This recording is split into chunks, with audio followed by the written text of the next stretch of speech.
Hemelse Vader, ons dankie vir oggend dat ons harte kan stilmaak, dat ons kan aanbid, dat ons kan prys, dat ons harte kan buig voor U.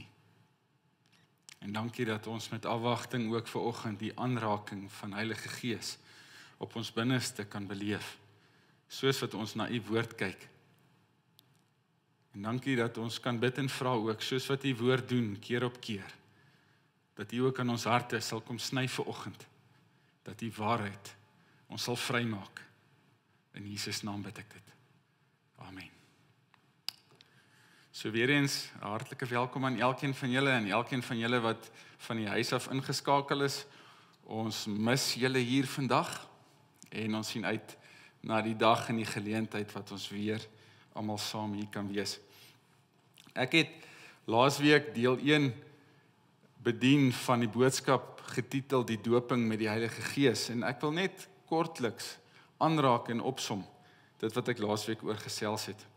Dat die hoofkernboodskap van die evangelie van Jesus Christus is 'n boodskap van die kruis.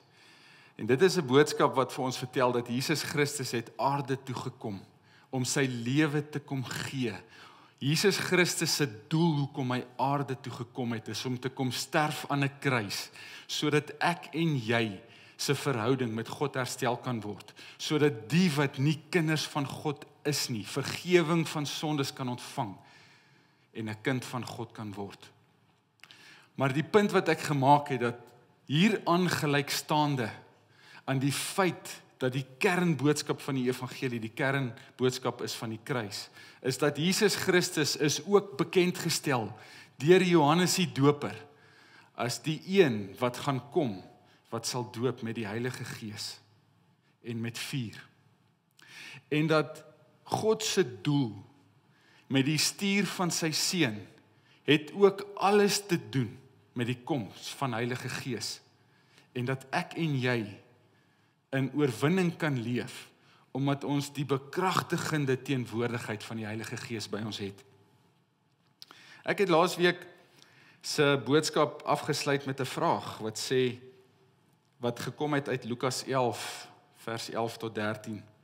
As julle sondige mense dan weet om goeie gawes aan julle kinders te gee, hoeveel te meer sal julle hemelse Vader die Heilige Gees gee vir die wat hom vra. En die vraag wat ek gestel het is, daar is 'n algemene sienswyse dat ons ontvang die Heilige Gees met wedergeboorte. En dit is dit is waar ek laasweek al so baie na uitgesien het en gebrand het om eintlik aan te gaan en dit te preek. Maar hier is ons nou by hierdie week en wat ons nou hierna gaan kyk om te sê, ontvang ons nou die Heilige Gees met wedergeboorte of nie? En die punt en die stoppunt van laasweek en die beginpunt van hierdie week is, as ons die volheid ontvang het met wedergeboorte, wat bedoel Lukas 11 vers 13? Dat ons die Vader moet vra vir die Heilige Gees. Nou, ek wil vanoggend begin deur te kyk na wat die skrif vir ons sê van 3 dooptipes. Die Bybel praat van 3 dooptipes en ek wil begin deur my verduideliking en my oopbreek, want jy sien wat ons doen vanoggend is, ons gaan kyk na die woord en ons gaan die woord oopbreek. En die begin van die oopbreking is die melding daarvan in Handelinge 2 vers 38 is 'n skrifgedeelte, 'n bekende skrifgedeelte. Dit is presies die hoofstuk waar die uitstorting van die Heilige Gees plaasgevind het. En wat vir ons vertel dat die mense is in hulle harte gesny. En hulle het vir Petrus gevra, maar broeders, wat moet ons doen?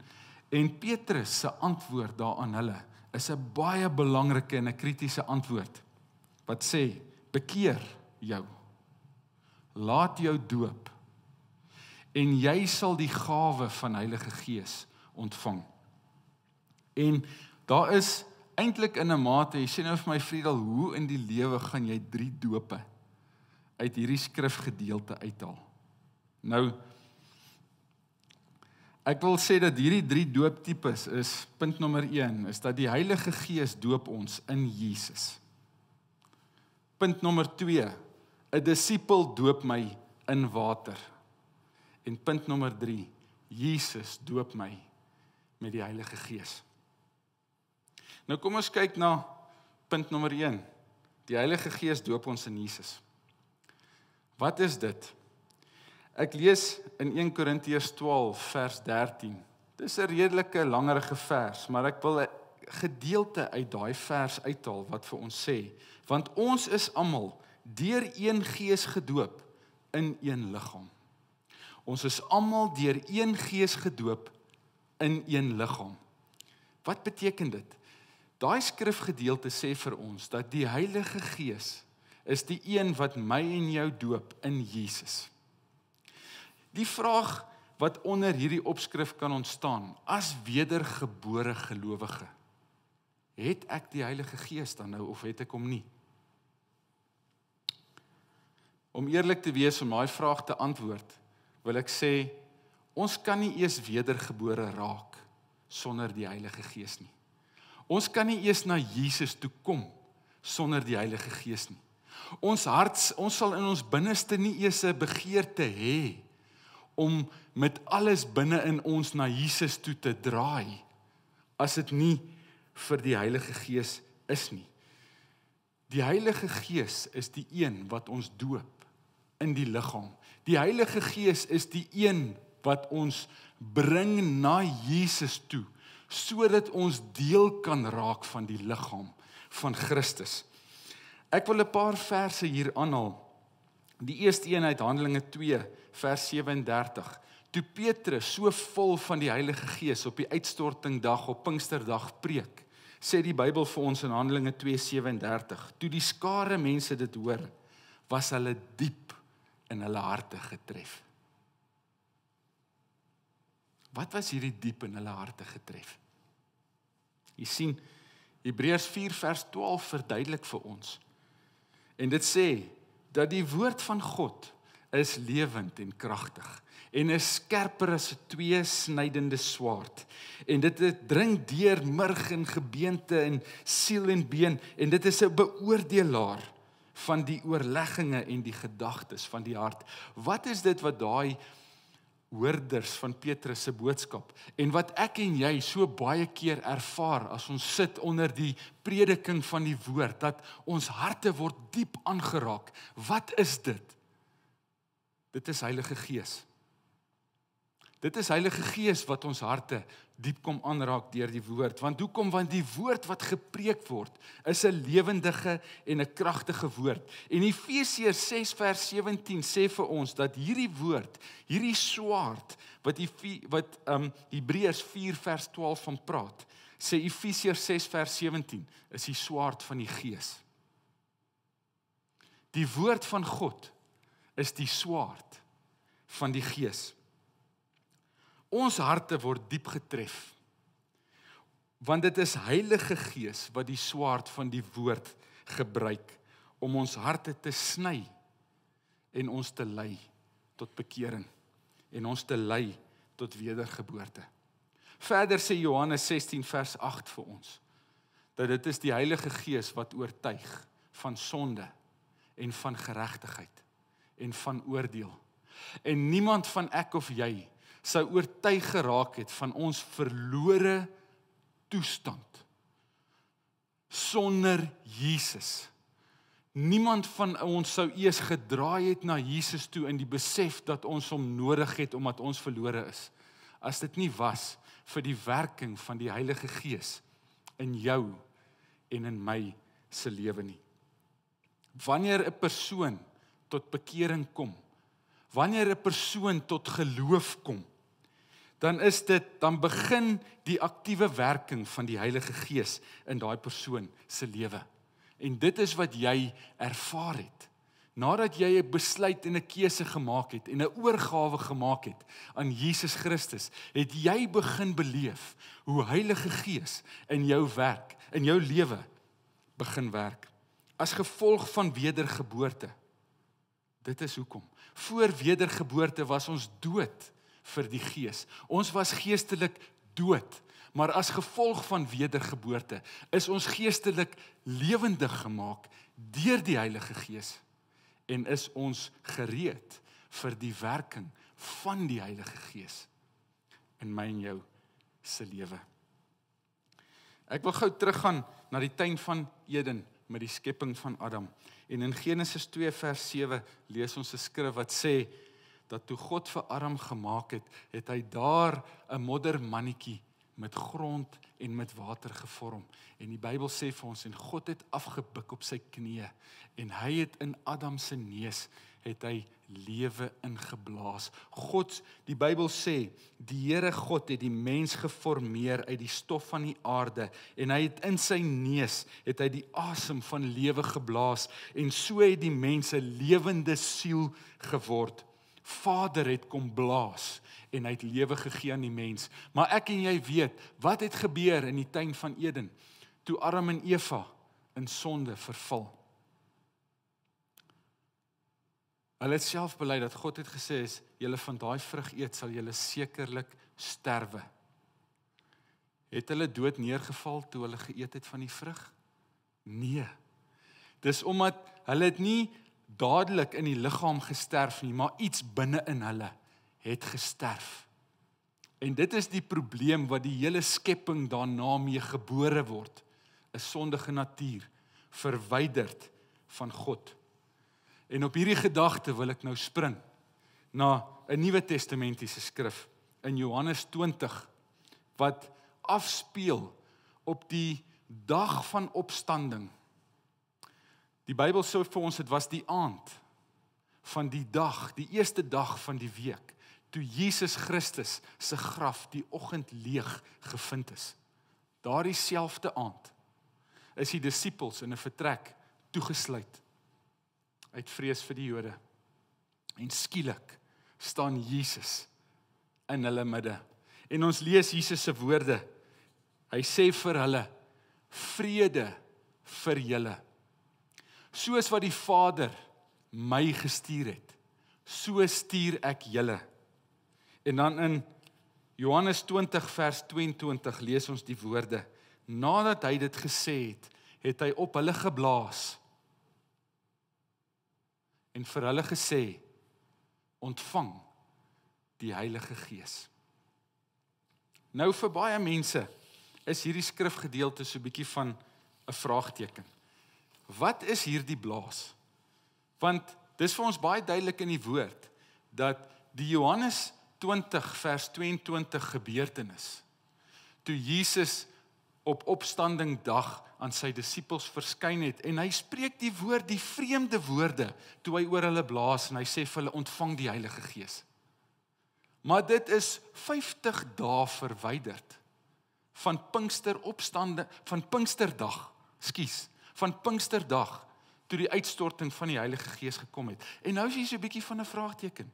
Wat is Johannes 20 vers 22? Ontvang die Heilige Gees. Jy sien, Jesus word ook genoem die tweede Adam. En op hierdie oggend wat Jesus Christus uit die dood uit opgestaan het, en daardie disippels in daardie bo vertrek van die eerste mense raak, wat naas die vrouens by die graf die lewende Jesus sien, kom Jesus en hy kom bevestig wat sy dood en sy opstanding vir my en vir jou as 'n Nuwe Testament gelowige bewerkstellig het. Dat dit wat in die tuin van Eden verlore gegaan het, toe God die Vader geblaas het in Adam, het God die Seun het gekom, en hy het so pas gesterf vir die wêreld en die ultimate oorwinning behaal, en God kom blaas weer. Wat vir ons kom sê, dat vir my en vir jou, as 'n wedergebore kind van God, kom herstel God in my wat in Eden verlore is. En die lewe van God en sy Gees raak vir my en vir jou ons geboorte reg, soos wat ek dit laasweek genoem het. 'n Wedergebore kind van God raak lewendig en ontvanklik vir die Heilige Gees. Ons word lewend gemaak deur ons dooie kondisie. Sien, daardie disippeltjies het geglo in Jesus, maar hulle was van die eerstes wat die opgestane Here, die oorwinnaar gesien het. En ek dink elke laaste bietjie van twyfel wat in hulle harte was, of Jesus die Messias was, is herstel die oomblik toe hy skielik tussen hulle staan. Ek het u sien doodgaan, Here, 3 dae terug. Ek het die liggaam, die gebroke liggaam in die graf gesit. Ek het gesien u was dood. Wow, hier staan u. Alles binne in my glo. En Jesus blaas en hy sê, ontvang die Heilige Gees. Jy sien, van die dag van ons wedergeboorte af, begin ons transformasie. En hierdie transformasie is nie moontlik sonder die Heilige Gees nie. As jy wonder, hoe in jou lewe het jy as gelowige gekom al in jou lewe en gegroei van hier na hier, as jy die groei in jou lewe kan sien, as jy weet dat God het ingekom en hy het my lewe kom transformeer, hoe is dit moontlik? Ek sê vir jou, dit is as gevolg van die Heilige Gees, wat die swaard van die woord vat, om jou lewe te kom sny, om jou gedagtewêreld te kom transformeer, om sy vrugte, wat Galasiërs 5 van praat, in jou te bewerkstellig. God se Gees bring die vrugte van die Gees in my en jou se lewe. Sonder Heilige Gees, geen vrug. As jy vrug sien in jou lewe, dis as gevolg van Heilige Gees, want jy sien, Galasiërs 5 noem dit, wat? Die vrug van die Gees. Dis nie my en jou se vrugte nie. Ons wil almal graag daai vrugte hê, want jy sien, daai vrugte wat in ons lewe begin werk, is 'n teken dat wedergeboorte plaasgevind het. Is 'n teken dat God iets in my en jou se lewe gedoen het. Dis 'n teken dat Heilige Gees aktief besig is in my en in jou se lewe. Heilige Gees doop ons in Jesus. Wedergeboorte, redding, ek is gereed en ek raak lewendig sodat hy in my kan werk. Maar tog, sê Jesus vir hierdie selfde disippels. Hulle in Lukas 24 vers 49 lees ons. Bly in Jerusalem en wag vir die belofte van die Vader, tot julle toegerus is met krag uit die hoogte. Onthou vandag, my boodskap gaan nie net oor die Heilige Gees nie. My boodskap gaan oor die onderwerp van die doping met die Heilige Gees. En die punt wat ek wil maak is dat, en wat ons gaan sien uit die skrifte uit, is dat dit wat met 'n gelowige gebeur tydens wedergeboorte, en dit wat op Pinksterdag en met ander gelowiges gebeur het in die Nuwe Testament en Handelinge, toe die Gees van God oor hulle gekom het, was 2 aparte gebeurtenisse. Bly saam met my, ons gaan deur die skrif stap en ek gaan nou vir julle verduidelik. Kom ons kyk gou na die dag van Pinkster.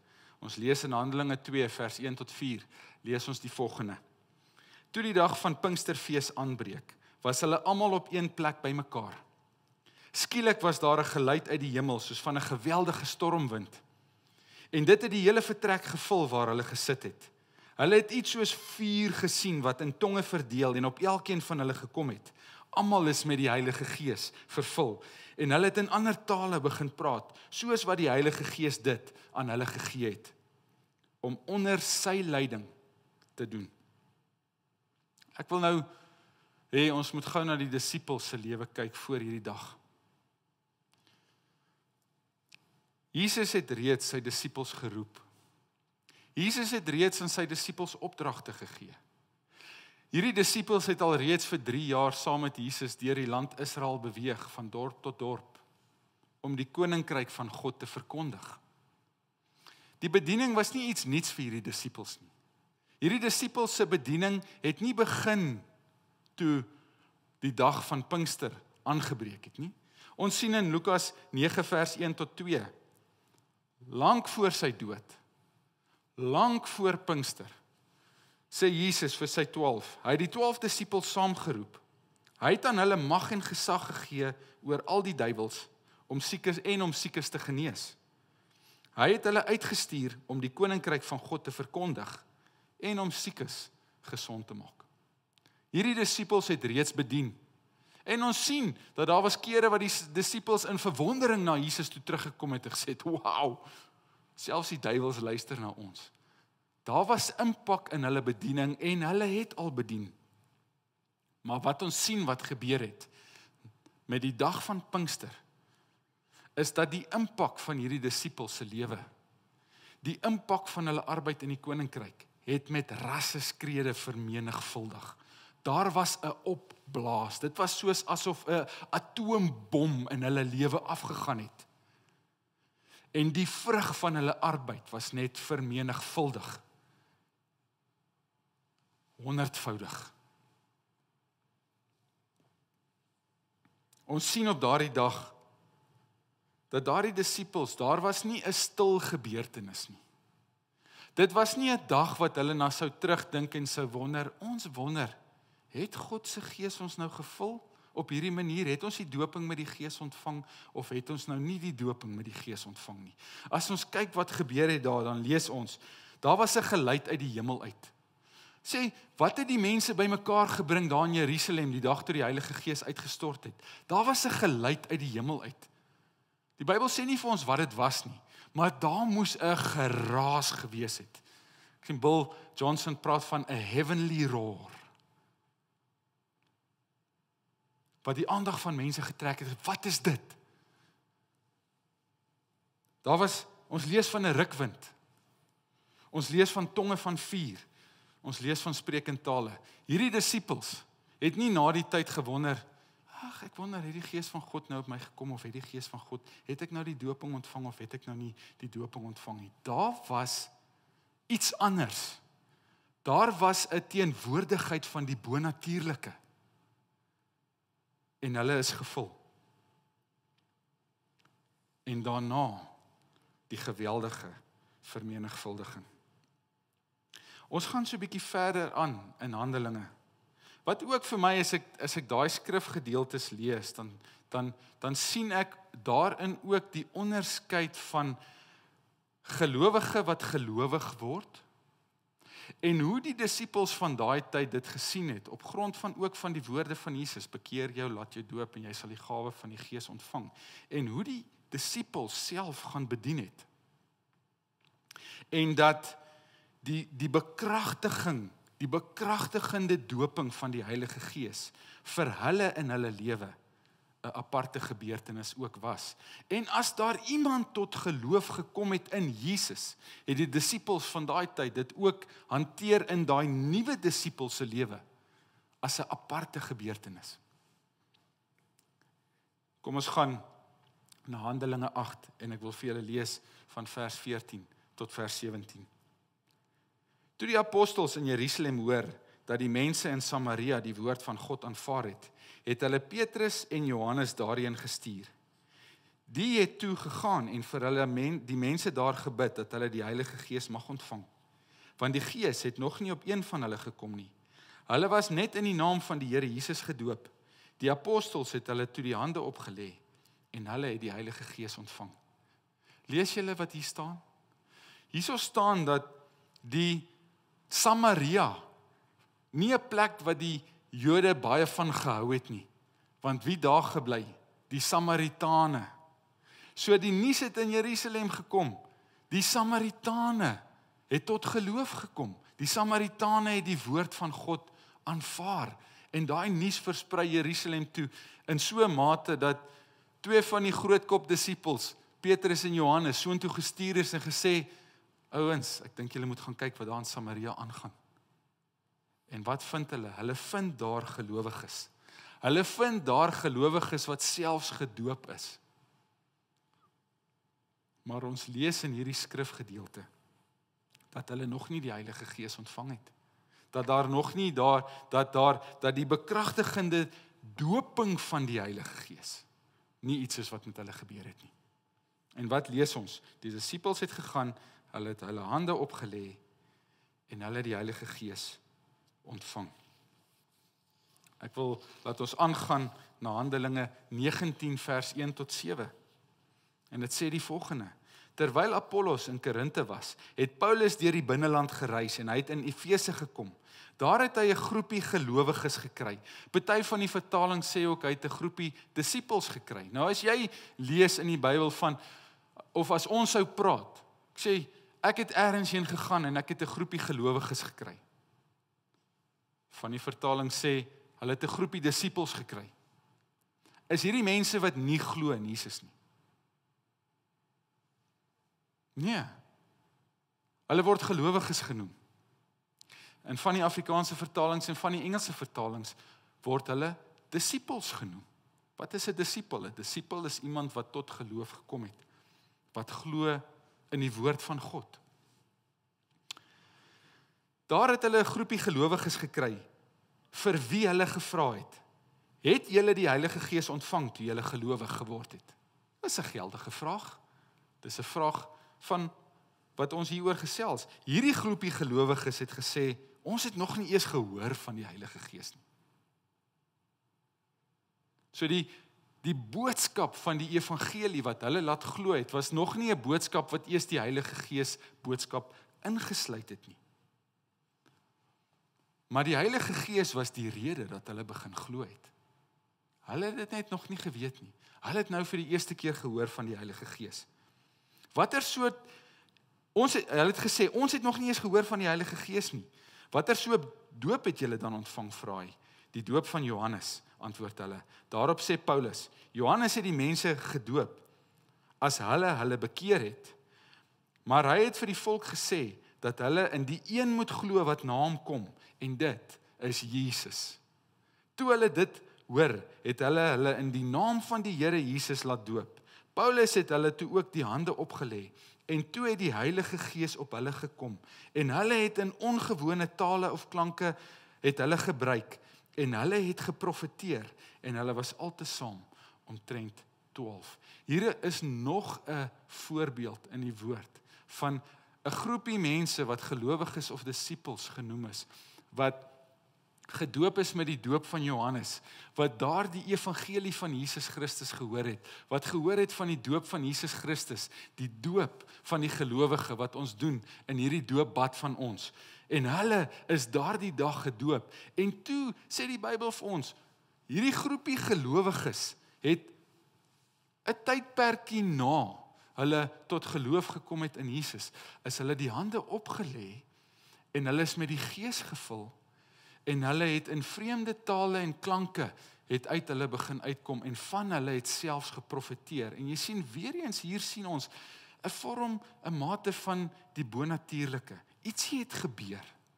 Ietsie het met hulle gebeur daai dag, dat hulle het geweet, dat daar was 'n teken. Dit is vir ons duidelik dat die Gees van God het hier gemanifesteer. Iets het gebeur.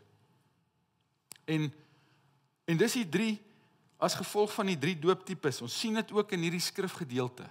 Eerstens, om gelowige te word, om bekeer te wees, om wedergebore te wees, om jou hart na Jesus Christus toe te draai, om redding te ontvang. Tweedens, daar is iets in die waterdoop. Ek vir jou sê, ek hoop almal van julle is al gedoop en het die doop van Jesus Christus, die doop van 'n gelowige ontvang. Daar is iets, ek kan nie vandag stil staan daaroor nie. Ek het 'n hele preek gepreek oor die doop en jy kan gerus op ons webwerf gaan kyk en daai boodskap gaan opsoek. Maar ek wil net vir jou sê, moenie die doop onder die tafel onder die mat invee nie. Jesus het vir sy disippels gesê, gaan maak disippels van alle nasies en doop hulle in die naam van die Vader en leer hulle om alles te onderhou.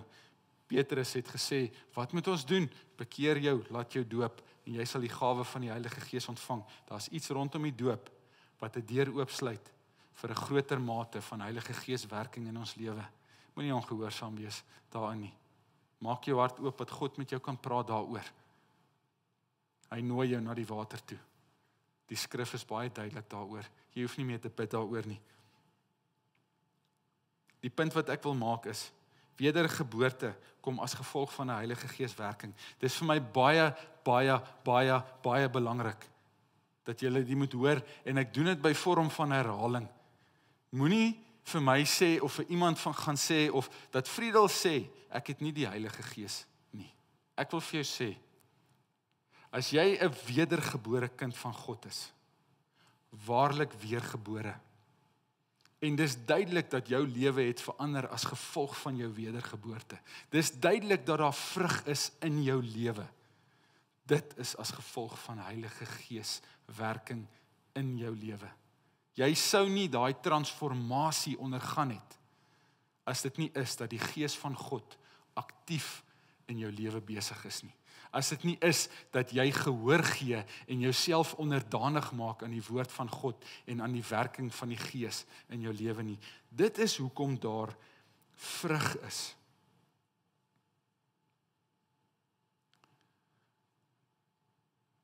Maar dit is duidelik dat God vir die disippels en selfs vir die disippels wat die disippels gemaak het, iets anders in gedagte gehad het. Iets extra.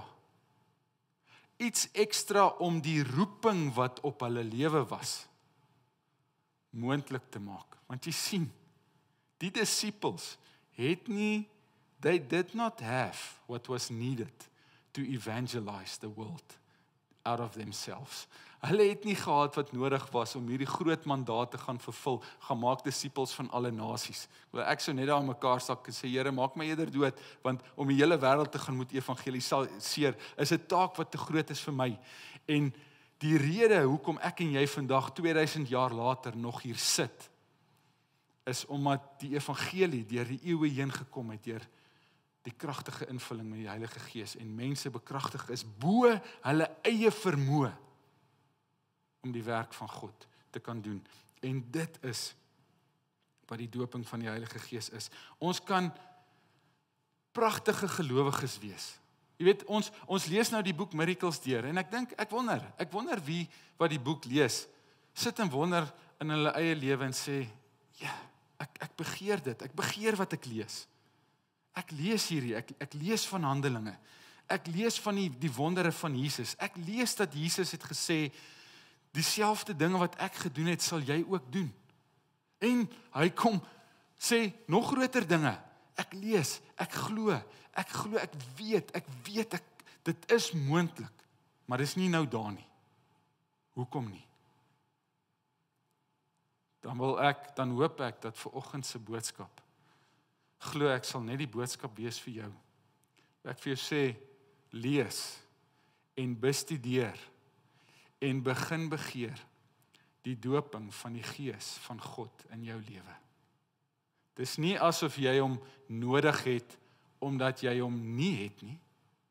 Dis dat jy hom nodig het vir 'n ekstra bekragtiging om die roeping wat hy op jou lewe het te kan gaan vervul. En dit is die ding. Selfs Jesus sien ons, hy is gedoop met water en die Gees van God het oor hom gekom. En daarna het sy bediening het explode. Die disippels was dieselfde, daar was bediening. Hulle is gedoop met die Gees. Daar was 'n ontploffing in die resultate van hulle bediening. En dit is dieselfde in my en jou se lewe. En in hierdie dag en tyd waarin ons leef, om hierdie wêreld te gaan evangeliseer en om hierdie wêreld te bereik, het ek en jy die ontploffing, bekragtigende werk van die Heilige Gees nodig in ons lewe. Vir die wat dit begeer, vir die wat begeer om 'n disipel van Jesus te wees.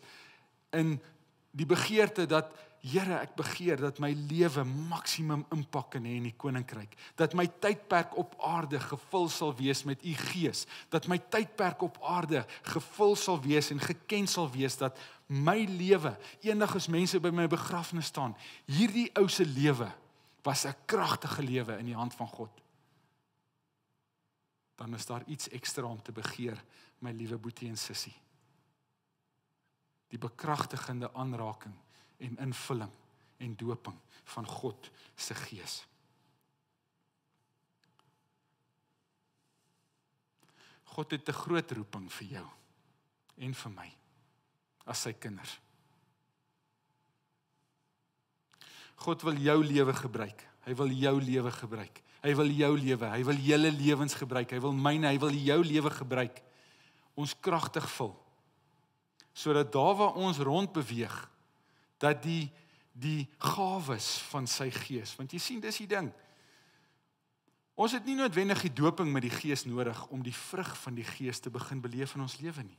Want Heilige Gees na wedergeboorte werk sy vrug in ons. Maar daai kragtige gawes van die Gees van God wat nodig is vir die koninkryk uitbou, die doping met die Heilige Gees is 'n sleutel tot 'n kragtiger mate van God se gawes wat deur my en jou se lewe beweeg. Wat moet ons doen, broeders? Jy sal dalk nou vir my sê, Friedel, wat moet ek doen? Handelinge 2 vers 38, bekeer jou. Bekeer jou. Stap nommer 1, jy moet 'n bekeerde wees. Jy moet wedergebore wees. Laat jou doop. My boetie, my sussie, as jy nog nie gedoop is nie, hou ons WhatsApps dop. Kom pla ons, kom sê vir ons, die eerste keer as ons 'n diens kan hou, asseblief sal julle die doopwater volmaak. Asseblief sal julle my doop. Bekeer jou, laat jou doop. So wat Petrus ook gesê, dis wat die woord vir ons sê, dit is wat Jesus wil hê vir jou lewe. En jy sal die gawe van die Heilige Gees ontvang, sê die woord. Die Heilige Gees en die doping vir die Heilige Gees is vir 'n gelowige. Dis vir 'n bekeerde gelowige. Dis nie vir 'n ou wat nog wonder, moet ek nie, wil ek nie. Ek is so halfpad by Jesus, ek is so halfpad met my voet in die wêreld. Die doping en die bekragtiging van die Heilige Gees is vir 'n uitverkoopte hart. Ek weet hoekom ek lewe. Ek lewe vir een doel, ek lewe vir hom. Vir jou wil ek sê, ek het vir jou goeie nuus. God wil jou bekragtig met sy Gees. Op 'n baie groter manier as wat jy al reeds beleef. Want hy het 'n doel en 'n plan met jou lewe. En hy wil die hemel volmaak deur jou lewe. Hy wil die hemel volmaak deur jou lewe. Moenie settle vir minder as vir alles wat hy het om vir jou te gee nie.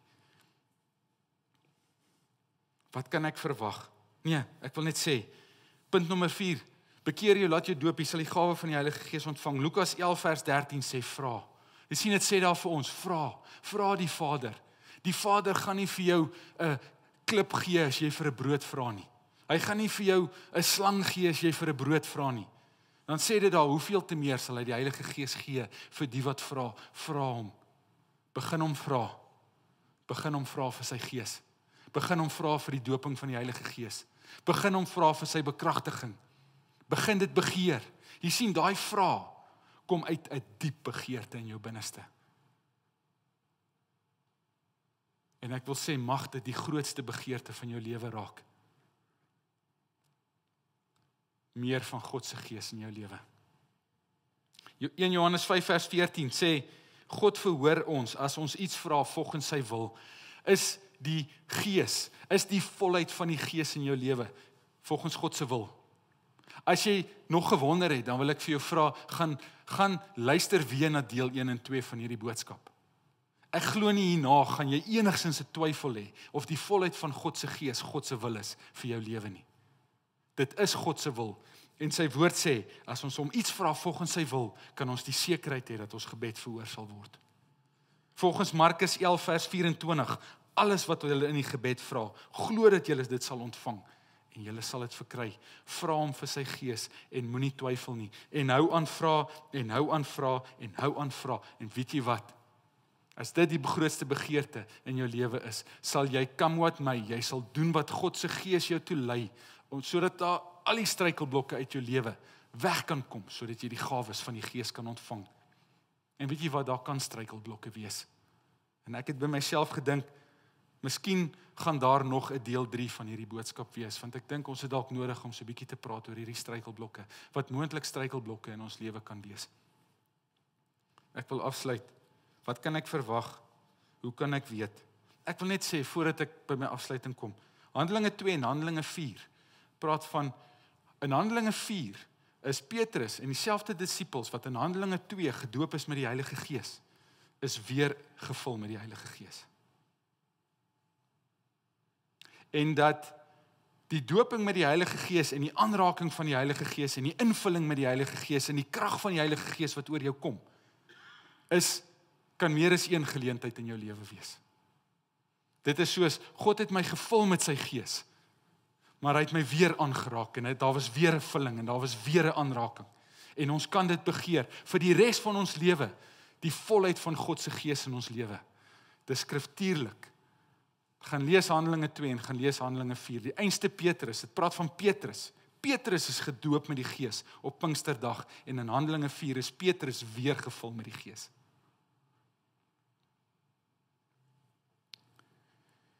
Meeste van die Handelinge voorbeelde het die doping met die Heilige Gees het gepaard gegaan met spreek in tale. Jy kan maar gaan kyk. Jy kan gaan lees. In so 'n mate dat ons baie keer sê dat ons weet God se Gees het iemand gevul, want meer kere as nie in die Nuwe Testament. Daar is kere waar dit nie per spesifiek praat van die persoon het nie in tale gebid nie.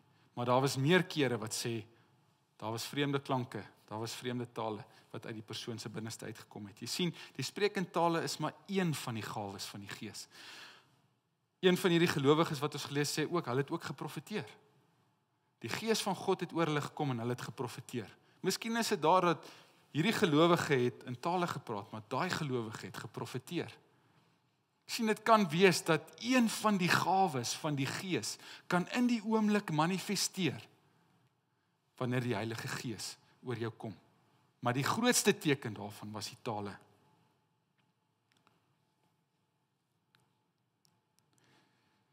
Jy sal vir my sê, jy sien, so die oomblik as ons begin praat van die Heilige Gees en die doping met die Heilige Gees, dan is dit, ons almal het al hierdie video's en hierdie prentjies en hierdie chaos gesien, wat ons staan en kyk daarna, en veral vir ons Afrikaanse mense, jy sien, ons is baie gereserveerd, né? Ons is baie versigtig, ons Afrikaners. Baie gereserveerd. Daar moet tog net nie iets vreemds met my gebeur nie. Daar moet tog net nie iets snaaks met my gebeur nie.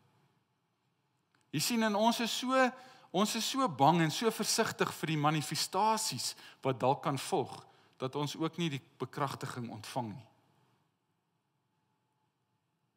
Ek wil vir julle sê, op die Pinksterdag uitstorting van die Heilige Gees, die buitestanders daar het gestaan en kyk na hierdie disippels, wat het hulle gesê?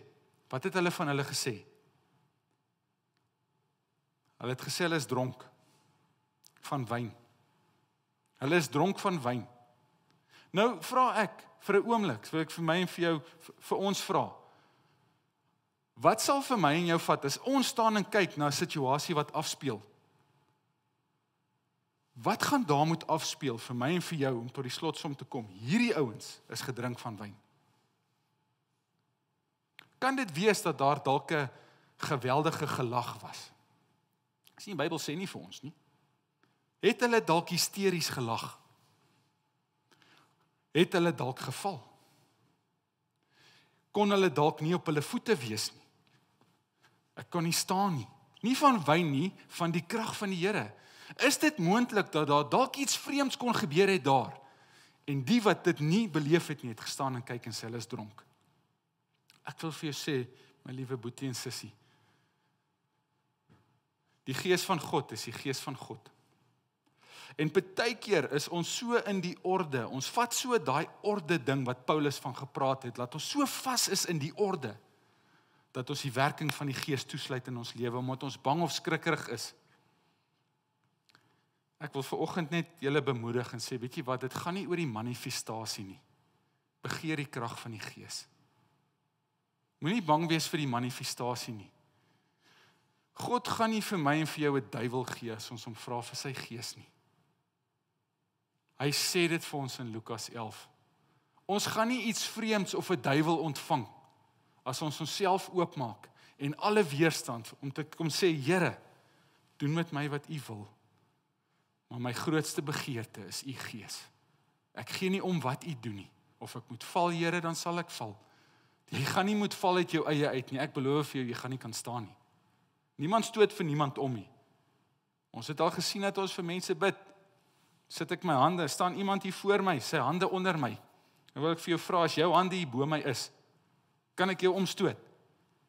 Maar dan val iemand. Sê ek, al wat ek gedoen het, ek het jou geraak. Maar die persoon het die krag van die Here beleef. Ek wil tog net nie val nie. Ek wil tog net nie lag nie. Mag die Here vir ons help, dat ons begeerte vir meer van sy Gees nie teruggehou word oor ons onsekerhede. Sien, Sandra het vir my gevra, Friedel, het jy vergeet om iets op daai slide te sit, want daar's net vraagtekens. Wat kan ek verwag? Vraagteken, vraagteken, vraagteken. Ek sien seker nie. Daar kan 'n manifestasie wees van God se gees. Dit kan dalk net baie kalm wees. Daar kan dalk niks gebeur nie, maar al wat jy voel is, ek kan nie staan nie, want die teenwoordigheid van die Here is so swaar hierso. En ek sê, weet jy wat, moenie bang wees vir die manifestasie nie. Maak jouself oop, want God wil jou bekragtig. En moenie laat ons dit verhinder, dit wat hy in ons lewe wil doen, omdat ons net onseker is oor wat gaan gebeur nie. Gelukkig glo ek, en bid ek, en ek bid vir jou ook, dat jou begeerte, dat jou lewe alles kan word wat hy jou voorgeskaap het, so groot sal wees, dat jy met alles binne in jou, sy spesiale aanraking op jou lewe sal begeer, dat alles binne in jou verby die onsekerheid mag beweeg oor wat gaan dalk gebeur, en dat jy net honger is om dit van hom te ontvang. En dis waarmee ek wil afsluit, met 'n gebed. En ek wil bid, Vader, mag hierdie woord verwagtinge vergroot en nuwe begeertes skep. Mag hierdie woord in ons gemeenskap van gelowiges ons meer laat begeer van dit wat U vir ons wil gee. En dit wat U beplan het van die grondlegging van die wêreld af. En dit wat U plan was met die koms en die sterf van U seun. Vader, ek bid en vra, in elke liewe hart wat na my luister, wil ek sê, dankie Here, dat U nuwe begeertes wakker maak. En nuwe honger skep vir die volheid van die Gees in die hart van hierdie gelowige. Dankie Here, Heilige Gees, dat U wat die werker is in ons lewe, dat U kom en dat U in ons gemeenskap van gelowiges ons laat honger en dors hiervoor. Dankie Vader, dat ek kan bid en vra in hierdie tye, dat U roeping op ons lewe, dat U roeping op my boeties en sissies se lewe sal kom bevestig, dat U sal kom in hierdie dag en tyd, en vir hulle sal kom sê, ja, ek het jou geroep hiervoor, ek het jou geroep hiervoor, jy het gedink dis verby, jy het gedink daai roeping is dood, nee, dit is nie dood nie, ek het jou geroep hiervoor, en vanoggend wil ek vir jou sê, jy gaan dit kan doen, as my gees jou kom bekragtig, begeer my gees, begeer meer van my gees, begeer die doping van die Heilige Gees, jy is gered, jy is my kind, jy het die vrugte van die Gees, maar ek het meer vir jou in gedagte. Dankie Vader, dankie dat ek kan bid, Here, dat U mense sal vul met U Gees, dat die oorvloed van U Gees op ons gaan kom, dat ons die getuienisse gaan hoor van die Gees van God het kragtig op my gekom, hy het my kom bekragtig, en dat ons sal sien in ons gemeenskap die impak van gelowiges wat gevul word met die Gees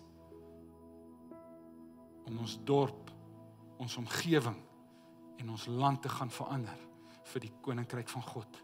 Dankie daarvoor Here, ons honger en ons dors vir U, vir meer vir U, vir alles van U.